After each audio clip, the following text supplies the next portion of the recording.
Então, gente, boa tarde, alunos do 6º período do curso de Medicina da Universidade Federal do Triângulo Mineiro. Como o professor Ronan apresentou, eu sou a doutora Margarete Kimura, médica radiologista, neuroradiologista do Hospital das Clínicas da UFTM. Eu quero primeiramente agradecer professor Ronan, o convite para estar aqui com vocês agora, conversando sobre fraturas da coluna vertebral, a análise do radiologista.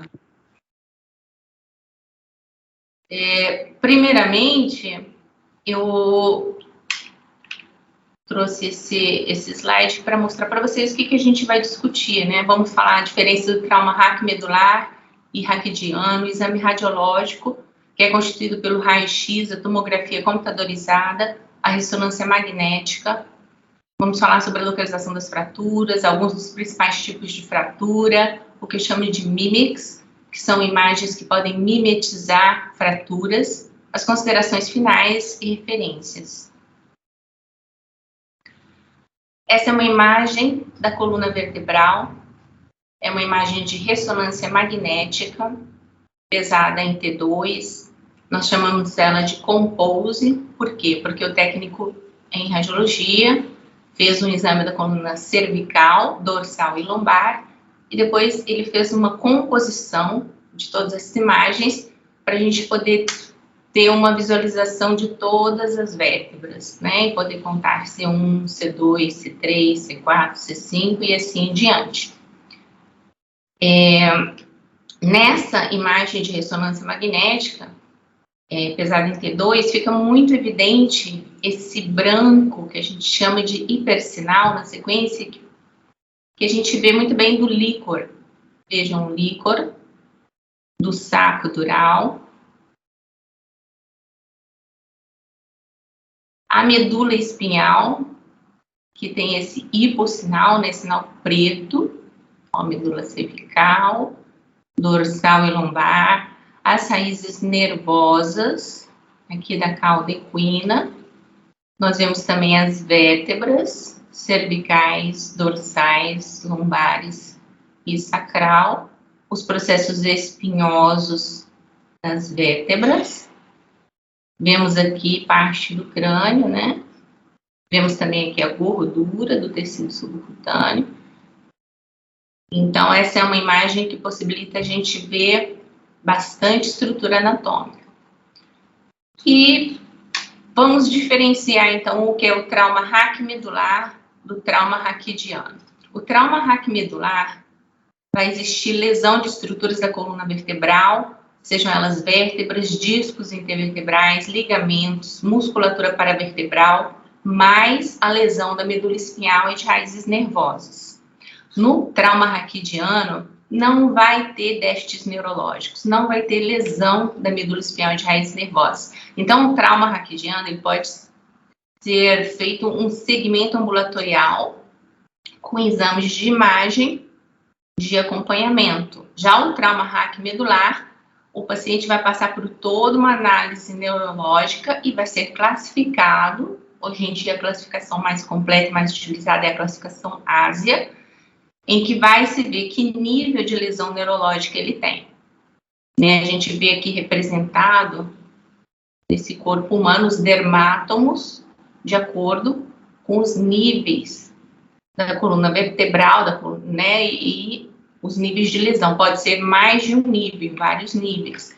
Sendo que o ASIA-E seria um paciente com exame neurológico normal e o ASIA-A uma total plegia, né? Sem motricidade nenhuma, sem sensibilidade nenhuma. É importante a gente mencionar aqui a classificação de Frankel, porque foi a primeira classificação criada em 1969. É uma classificação mais fácil, mas que tem o seu valor histórico e, por isso, sempre se menciona essa classificação. Então, qual é o propósito da avaliação radiológica? A análise radiológica vai avaliar a fratura, vai direcionar e indicar o tratamento e o material a ser utilizado. E quais métodos da avaliação radiológica? Quais são esses métodos? O raio-x, radiografia, a tomografia computadorizada, que nós chamamos de TC, a ressonância magnética, que nós chamamos de RM. Então, aqui as imagens de raio-x. Na aula que vocês tiveram com o Dr. Giovanni Bessa, ele mostrou para vocês o aparelho de raio-x, ele mostrou as incidências que se usa para avaliar fraturas no esqueleto apendicular. Agora eu vou mostrar para vocês as incidências que nós usamos para avaliar as fraturas no esqueleto axial, na coluna vertebral. Essas incidências são antero-posterior, nós chamamos de AP, nós vemos as vértebras de frente para trás, a incidência em perfil, P, nós vemos lateralmente as vértebras, a incidência em oblíqua, olha como nós visualizamos bem os forames intervertebrais, as articulações oncovertebrais, a incidência transoral, que é uma incidência em que se faz com o paciente com a boca aberta e o raio central nessa direção. E ela é para visualizar essa segunda vértebra cervical, que nós chamamos de axis. Além disso, nós temos as incidências dinâmicas, que em extensão, neutroflexão, extensão, neutroflexão. Eu achei muito interessante esse site, porque eles mostram a maneira que eles fazem o raio-x dinâmico, eles adquirem 15 imagens por segundo, e depois eles fazem uma montagem e fica como um filme, né? Então, dá uma ideia muito fisiológica da movimentação da coluna. E nós podemos perceber como a coluna vertebral tem essa mobilidade, né, entre as estruturas. E como a área que tem essa artrodese metálica, como ela é rígida, como ela não se movimenta. Vejam. É interessante. Tomografia computadorizada. A tomografia computadorizada também utiliza a radiação ionizante como raio-x e ela vai dar um volume de imagens para a gente. Um volume de imagens que nós podemos manipular e fazer reconstruções em coronal, em sagital, em axial ou as volumétricas. Essa janela, nós podemos ter duas janelas basicamente na tomografia, a janela de partes moles e a janela óssea. No caso aqui, como nós estamos avaliando fraturas, a janela óssea é mais importante para a gente. Então, a janela óssea nos dá uma definição muito boa do córtex do osso, da medular, da relação entre as vértebras. Vejam. Esse filminho aqui é dos cortes em axial. Eu quero mostrar para vocês aqui agora um pouquinho do que seria axial, coronal e sagital. Isso é muito importante. Axial é como se nós fatiássemos a pessoa nesse sentido. É como se vê postas de peixe. Aí você olha essas postas de peixe, as postas de pessoa, de cima ou de baixo. O radiologista gosta muito de analisar imagens em axial. Nós vemos o mundo em axial, né, referente a imagens médicas, radiológicas. O sagital é como se nós fatiássemos dessa forma, vendo lateralmente, e o coronal como se fatiássemos dessa forma, vendo de frente ou de trás, coronal.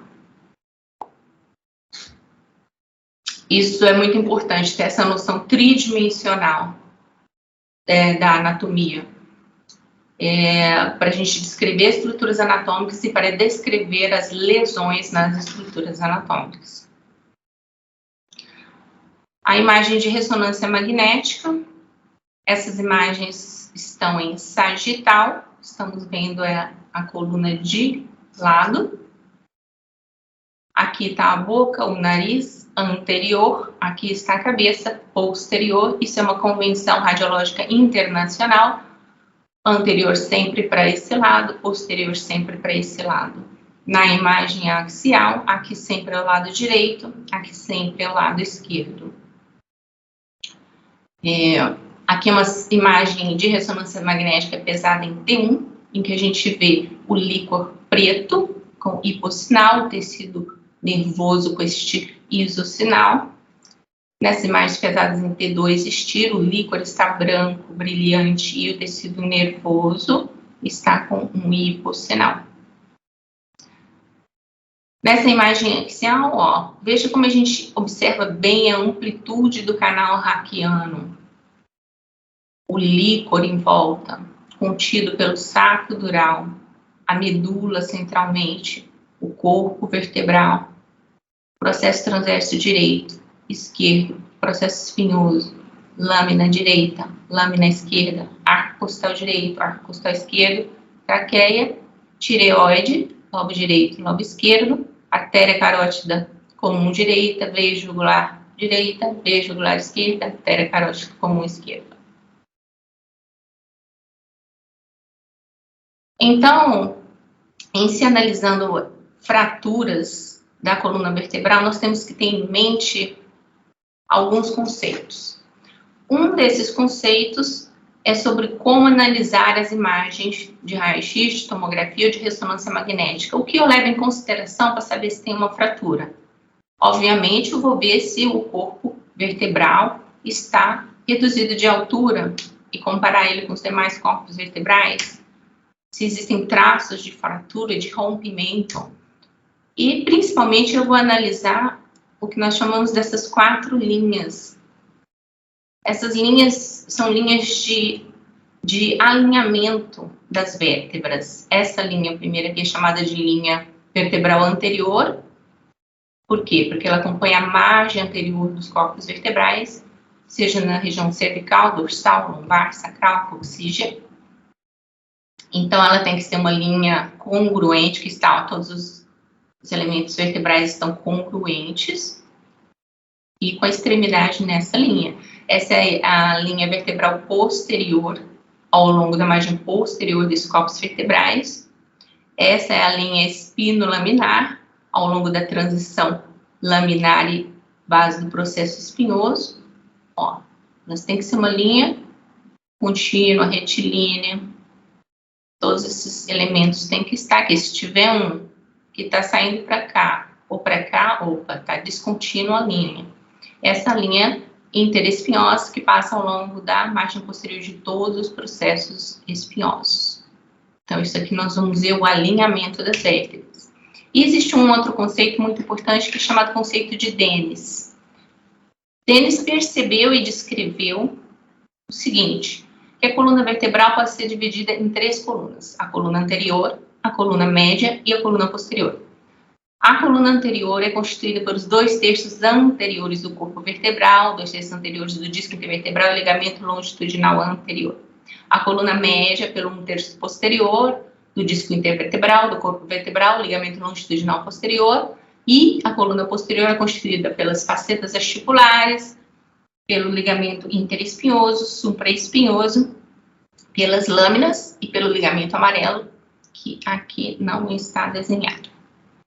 Então, o conceito de Dennis fala o seguinte, se a fratura envolver uma das colunas, desde que não seja a coluna posterior, tem chance dessa fratura ser estável. Estável é o quê?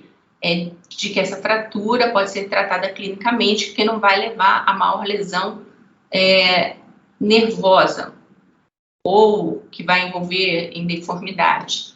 E quando envolve 2 colunas, por exemplo, a coluna anterior e média, ou envolver a posterior e a média, aí vai aumentando o grau de instabilidade dessa fratura. Ou seja, a chance dessa fratura lesar tecido nervoso e criar deformidade e outras complicações como dor crônica, capacidade, é muito grande.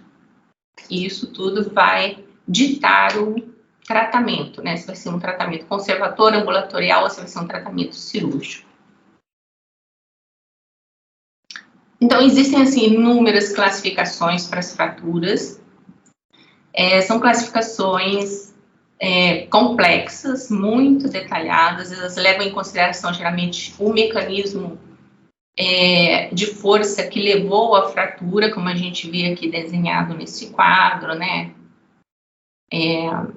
A carga axial, quando você recebe um peso muito grande sobre a sua cabeça, ou uma força de flexão muito grande, que pode acontecer nos acidentes automobilísticos, mergulho em águas rasas, ou uma hiperextensão. Esse mecanismo também pode acontecer no acidente automobilístico. Você pode fazer primeiro esse movimento e depois esse movimento, como está com uma alta energia cinética, você vai fazer esses movimentos muito rapidamente, com uma energia muito alta, e isso leva a lesões na coluna vertebral, né? Ou movimento de rotação, né? Junto com algum trauma.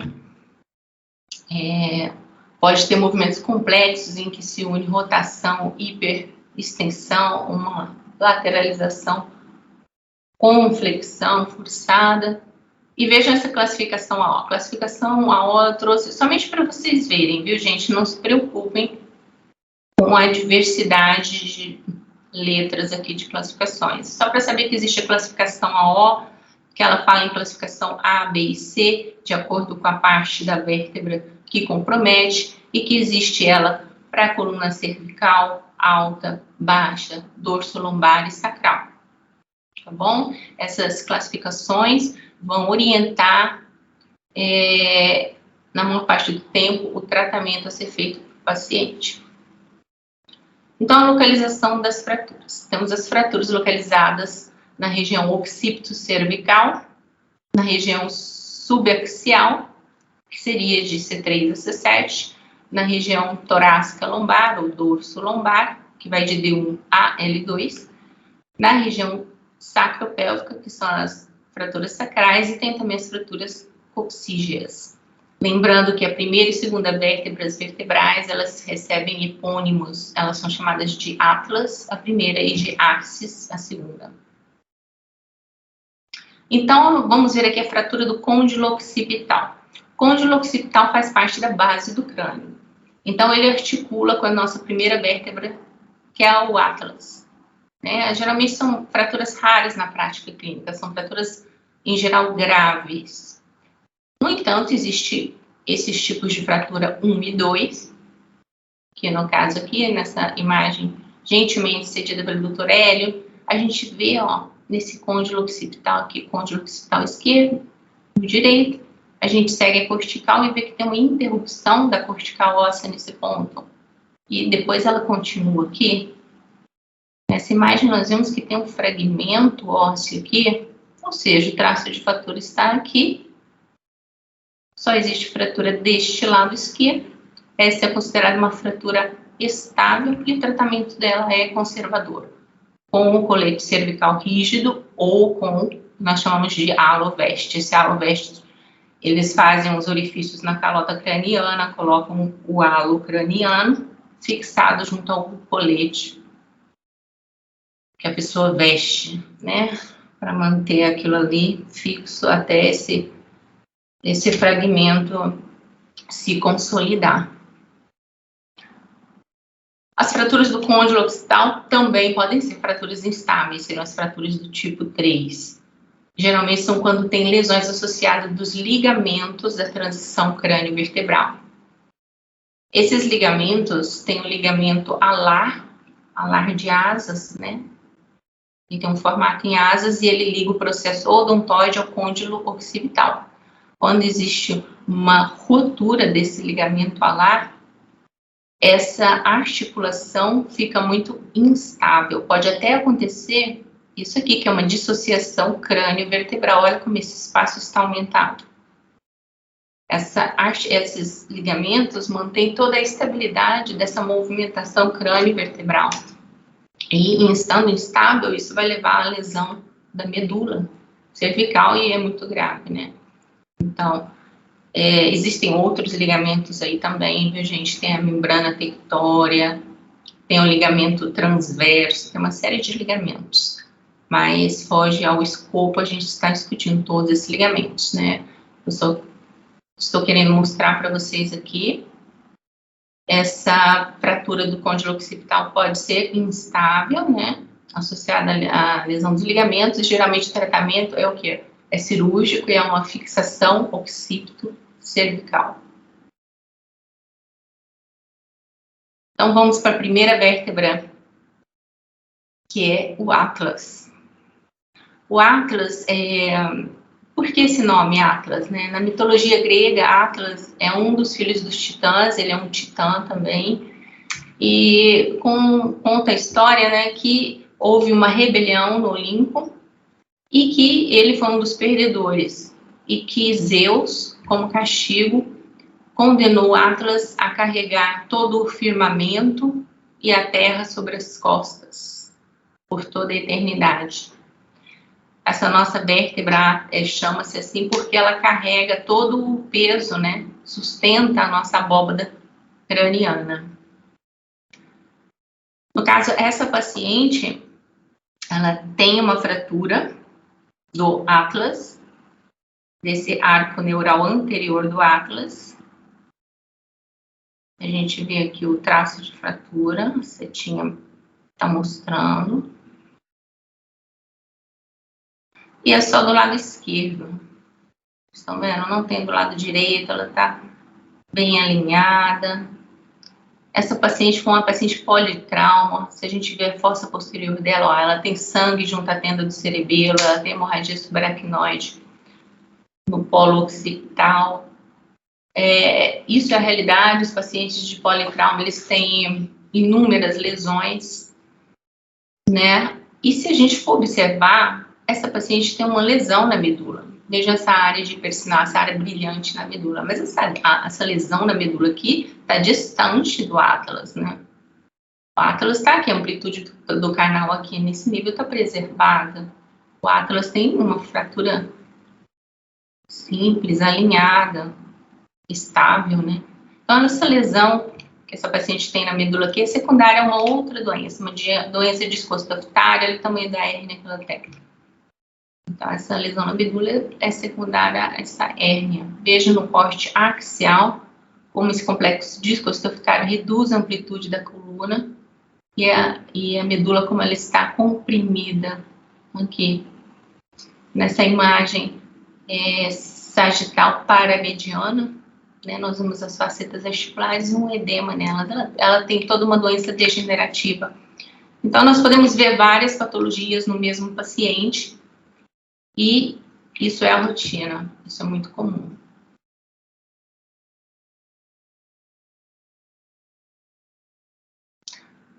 A fratura do Atlas, quando acontece a explosão do Atlas, ela é chamada de fratura de Jefferson.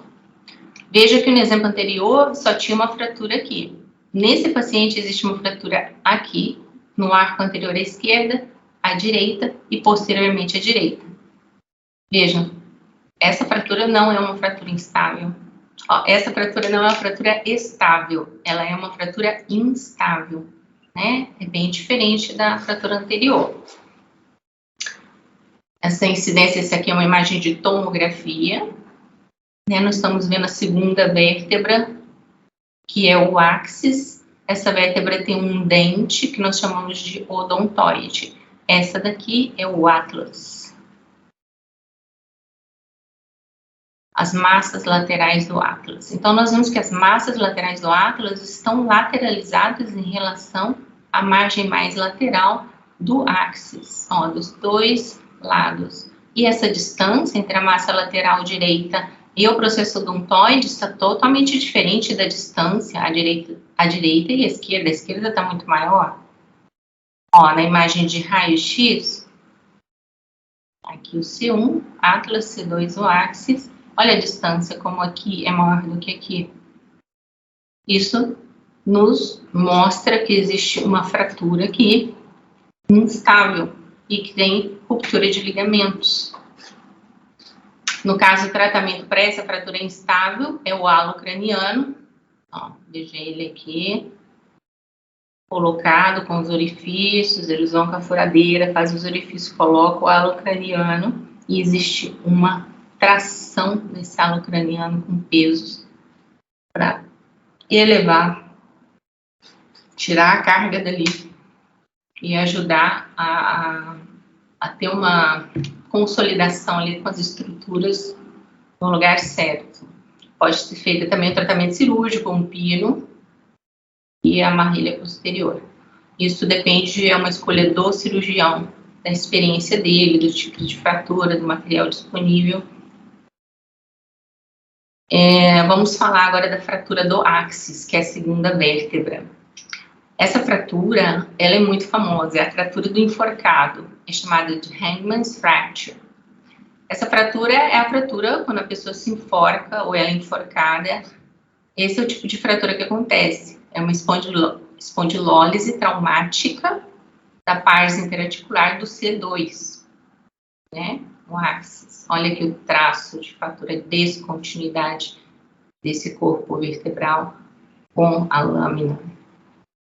Essa é uma imagem de raio-x em perfil. Essa é uma imagem de tomografia computadorizada, janelas ósseas em coronal e sagital.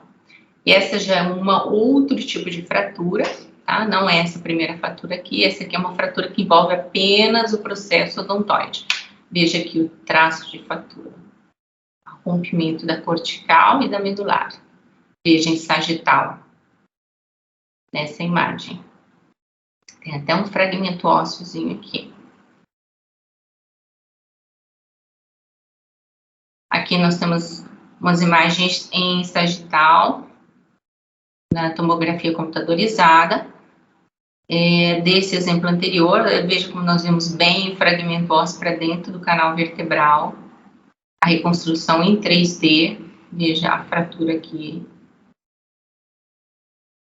Isso aqui é sagital, tá, gente? Eu escrevi coronal, mas isso aqui é uma imagem sagital, uma reconstrução sagital da coluna vertebral, com janela óssea, de tomografia computadorizada. Essas três são imagens de ressonância magnética.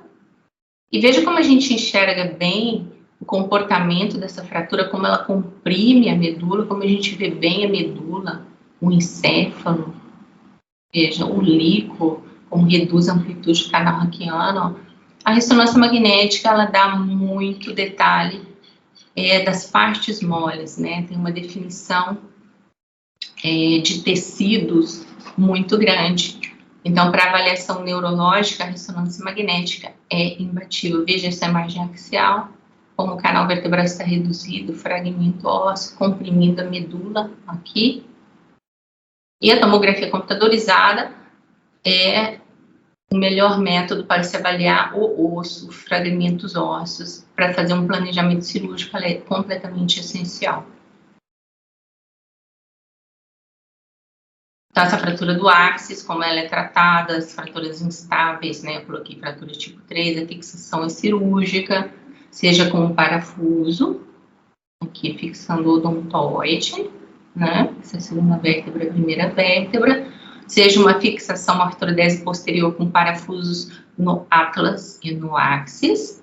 Seja uma artrodese posterior com parafusos no atlas, e formando aqui junto à base aqui de C2. E as fraturas de C3 a C7, que nós chamamos de subaxiais. Vejam aqui, essa fratura, uma fratura do tipo translação, com um movimento de translação muito severo entre a vértebra de C7 e D1. Veja como D1 está posteriorizada, C7 está anteriorizada, né? Foi feito isso.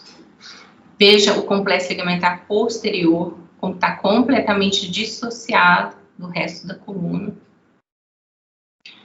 E essa fratura, ela tem um que a gente chama de modificador. E o que é modificador? São outras lesões que complicam essa fratura. Aqui, no caso, é uma lesão da artéria vertebral, foi detectado no exame de angiotomografia e angiorressonância.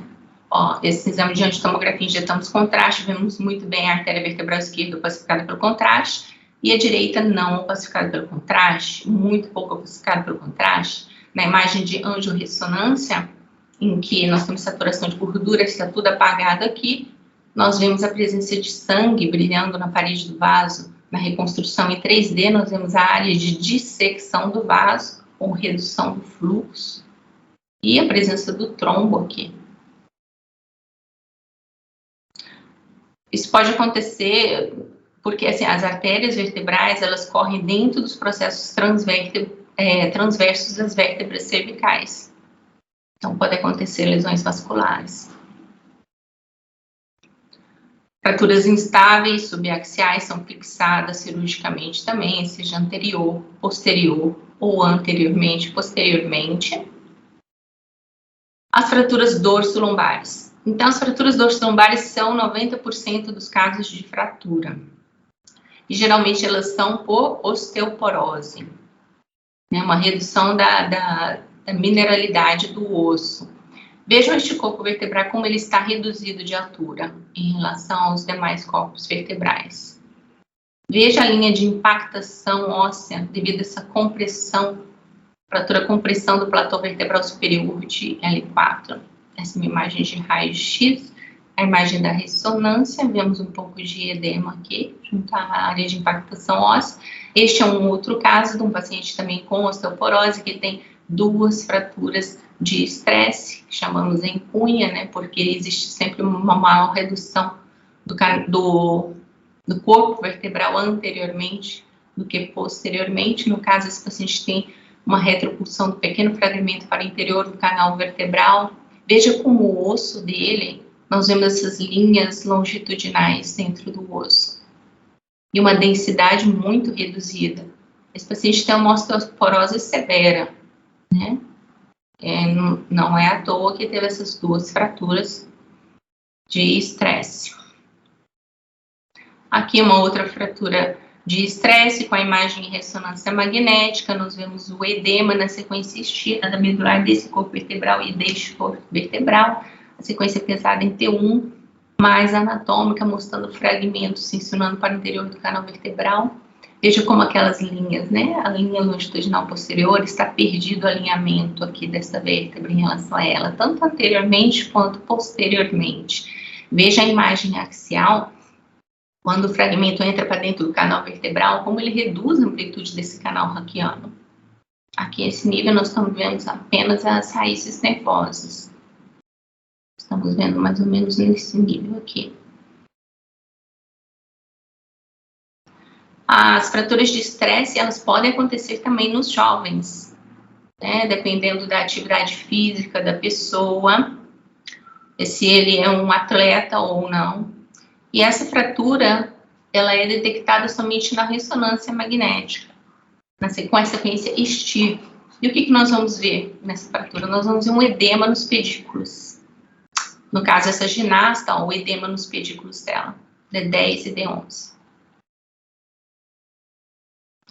Nas outras imagens, mais de raio-x, você não vai ver alterações. Na imagem de TC pode ser que se você veja um pequeno traço de fratura, uma leve impactação óssea, uma coisa duvidosa, mas na ressonância magnética fica muito claro, né? Que existe aqui uma fratura de estresse do jovem. A sequência de STIR é essencial nesse caso. As fraturas de chance. As fraturas de chance são as fraturas do cinto de segurança. São fraturas consideradas graves, são fraturas do tipo distração, pela classificação AO. Veja nas imagens de raio-x em AP, perfil, a localizada do perfil. Vamos ver aqui, olha como essas facetas articulares estão afastadas, como tem um espaço muito grande entre elas. Aqui é uma fratura, né, envolvendo o complexo ligamentar posterior.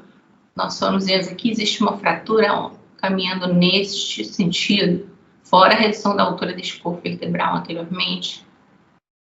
Esse paciente é um paciente politrauma, ele já havia sido operado por uma lesão em asa intestinal. Isso é muito comum. O paciente politrauma tem várias patologias, lesões concomitantes.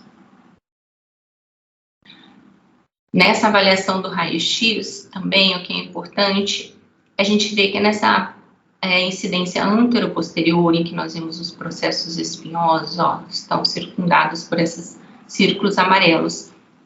Ó, mantém uma certa distância aqui. Opa, essa distância está muito aumentada. E depois, aqui tem algum problema aqui, né? Por que essa distância está tão aumentada nesses dois processos espinhosos? Isso aqui é uma dica de que teve uma distração do complexo ligamentar posterior, uma fratura de distração, né? No caso aqui a gente não vê tão bem, mas isso daqui nos dá a dica muito clara de que tem a distração aqui. Aqui nós vemos bem a fratura do corpo vertebral com empunhamento, um fragmento anterior.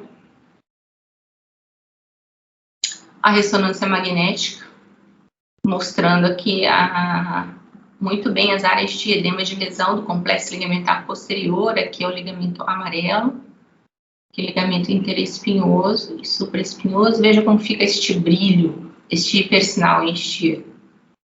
É muito fácil de ver a lesão ligamentar. A ressonância, né? Fora o edema no corpo vertebral, da fratura aqui. Aqui é um desenho esquemático mostrando o ligamento amarelo ou flavo, né? A faceta articular, o ligamento interespinhoso e supraespinhoso. Essa fratura é uma fratura que é tratada com espondilodese, a fixação cirúrgica posterior, nesse caso em 3 níveis. E a fratura que o Neymar teve, né, na Copa de 2014? Foi uma fratura que não é considerada grave, considerada estável, em que ele fraturou o processo transverso direito. Veja aqui, ó, a descontinuidade da cortical da medular óssea desse processo transverso. Esse tipo de fratura geralmente é por arrancamento, por tração muscular, né? Ou a pessoa sofre um grande impacto ali naquela topografia, no caso com uma joelhada nas costas, né?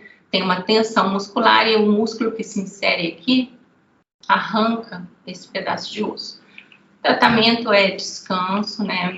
Repouso e analgésicos. Vamos falar das fraturas no sacro. Este é o sacro, um raio-x em perfil. Veja que as peças sacrais, 5, as peças coxígeas, 4. Pode acontecer dessas peças serem fundidas.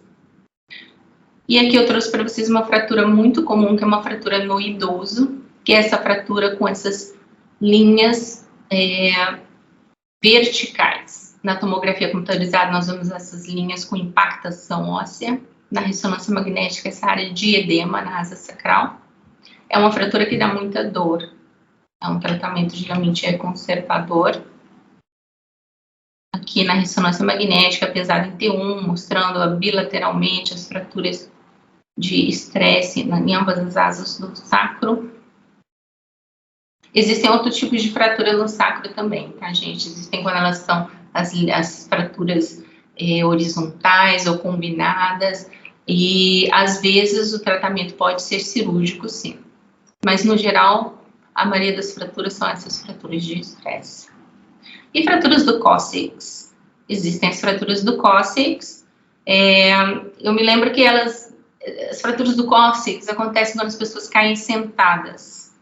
Tinha uma brincadeira que as pessoas gostavam muito de fazer antes, aqui em Uberaba tinha muito ali na universidade, era um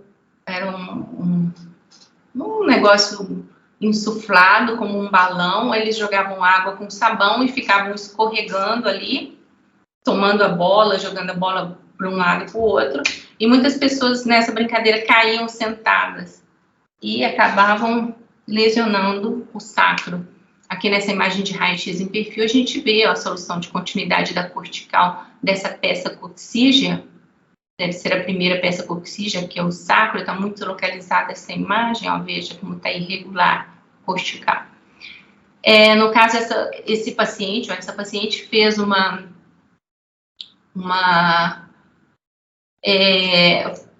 houve uma cicatrização aqui viciosa, né? Uma consolidação viciosa. Vejam que essa peça ficou mais anteriorizada em relação a essa. O espaço articular aqui é maior e aqui é menor. Tem até um fragmentozinho ósseo aqui.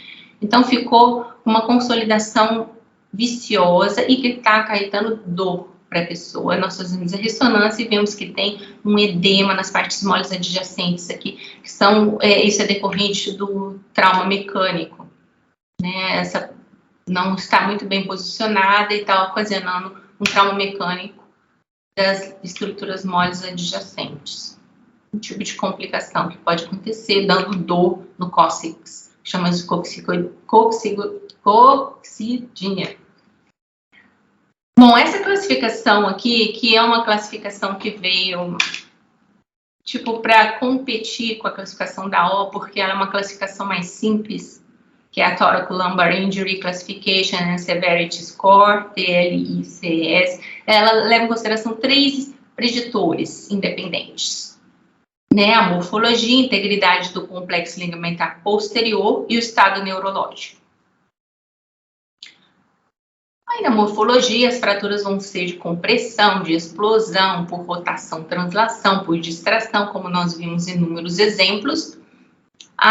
Quando tem lesão do complexo ligamentar posterior, ou ele vai estar intacto, ou ele vai estar suspeito de estar lesionado, ou ele vai estar com certeza lesionado, e o exame neurológico. Temos os pontos, né, de cada um. E sendo que o quê? A necessidade de cirurgia. De 0 a 3 pontos, não existe necessidade de cirurgia. 4 pontos é a decisão do cirurgião. Maior que 4 pontos, o paciente vai para a cirurgia. Agora, o que é importante a gente ver nisso daqui, gente, é que o algoritmo do TLICS, dos 3 preditores para se fazer uma cirurgia, no caso de fratura vertebral, 2 deles são de imagem radiológica, raio-x, CT e a ressonância magnética. Vocês verem a importância da imagem radiológica hoje em dia nas fraturas da coluna vertebral. Isso é observado também em inúmeras áreas, viu, da neuroradiologia. A radiologia tem cada vez um peso, uma importância maior na tomada de decisão, de tratamento. Aqui eu trouxe um exemplo de fraturas com complicação de uma doença pré-existente, no caso, são casos de espondilite anquilosante, que nós chamamos de coluna em bambu. Veja como fica o aspecto da coluna da pessoa no raio-x. Fica totalmente ossificado os ligamentos, esse aspecto mais branco, né? Veja, totalmente ossificados os ligamentos longitudinal anterior, posterior, os interapofisários. Veja aqui na imagem de tomografia. E eles têm uma redução da densidade óssea muito grande. Então, é muito fácil eles terem fraturas. Veja aqui o traço de fratura no complexo ligamentar posterior, o traço de fratura aqui no corpo vertebral anterior. A ressonância magnética, isso fica muito mais evidente, né? Veja o hipersinal, o brilho na topografia dessas lesões, dessas fraturas, né? Tanto no corpo vertebral, como na topografia dos ligamentos.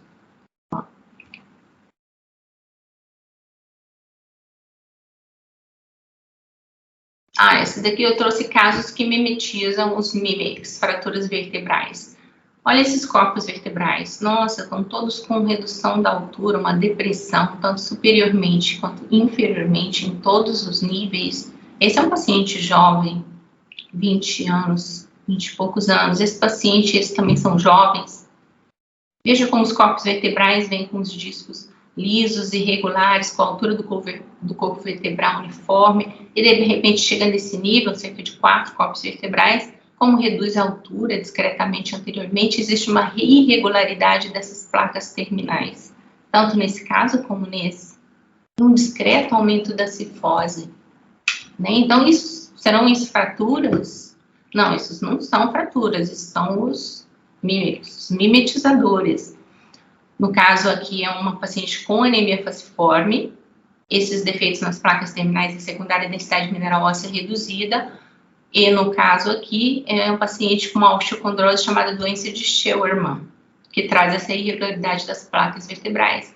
Aquele jovem que começa a ter um aumento da cifose. Esse outro caso aqui, nossa, parece que tem uma fratura aqui no odontoide, aqui parece que fraturou, tem um fragmento livre deste corpo vertebral. Mas se nós formos analisar melhor essas imagens, nós vamos ver que a cortical desse fragmento ósseo aqui está muito bem definida. Um fragmento ósseo não tem cortical. Aqui também um fragmento ósseo, não tem cortical. E essa topografia é uma topografia que a gente sabe que existem anomalias de desenvolvimento, que existem as variações anatômicas. No caso, esse aqui é o famoso osso odontoide, né? Esse aqui é um arco anterior do atlas hipertrófico, odontoide, esse é chamado côndilo tertius, são variações anatômicas. E aqui é a chamada vértebra em limbus, quando o centro de ossificação secundária não se fusiona com o corpo vertebral. Mimetizam vértebras. Aqui, esse outro caso, no caso, esses dois pacientes, crianças, estão tomando glucocorticoides, um para síndrome nefrótica, o outro para leucemia linfoblástica. E este aqui apresenta uma vértebra totalmente plana, que no controle aumentou o tamanho da vértebra, né, no controle de tratamento. Seriam fraturas, esses três casos seriam fraturas. Aqui ainda existe um bico anterior nessa vértebra, será isso um fragmento ósseo? Aí, no caso, este caso é uma variação anatômica. Essa convexidade leve dos corpos vertebrais na criança é normal. Este biquinho anterior aqui é um centro de ossificação que ainda não está fundido, né? Nesse caso aqui é realmente uma fratura, veja como está retificado o platô vertebral superior dela, veja como a gente vê o trabeculado ósseo do corpo vertebral, né? Tem uma densidade reduzida, aqui realmente uma fratura, aqui é uma variação de normalidade, e aqui é um caso de histiocytose de células de Langerhans, então não é fratura, é uma doença infiltrativa. Então, as considerações finais, gente, é que a tomografia computadorizada é o principal método de imagem de avaliação das fraturas da coluna vertebral na atualidade. Raio-X, tomografia e ressonância são métodos radiológicos que se complementam na avaliação das fraturas da coluna vertebral. A avaliação por meio da imagem radiológica hoje em dia é essencial para a orientação do melhor tratamento. Faz parte da prática médica conhecer, diferenciar as características anatômicas e lesões que podem mimetizar fraturas. E as classificações clínicas das fraturas são usadas para orientar o tratamento, conduta e visando prevenir as complicações e aumento da lesão neurológica, deformidade e dor crônica. É um assunto denso, eu procurei trazer para vocês as várias nuances, os tratamentos, e mostrar para vocês como é o dia a dia, tá? Para ficar uma coisa mais gostosa e mais fácil de se memorizar. Aqui são as referências, se alguém tiver interesse. Eu quero agradecer vocês pela atenção.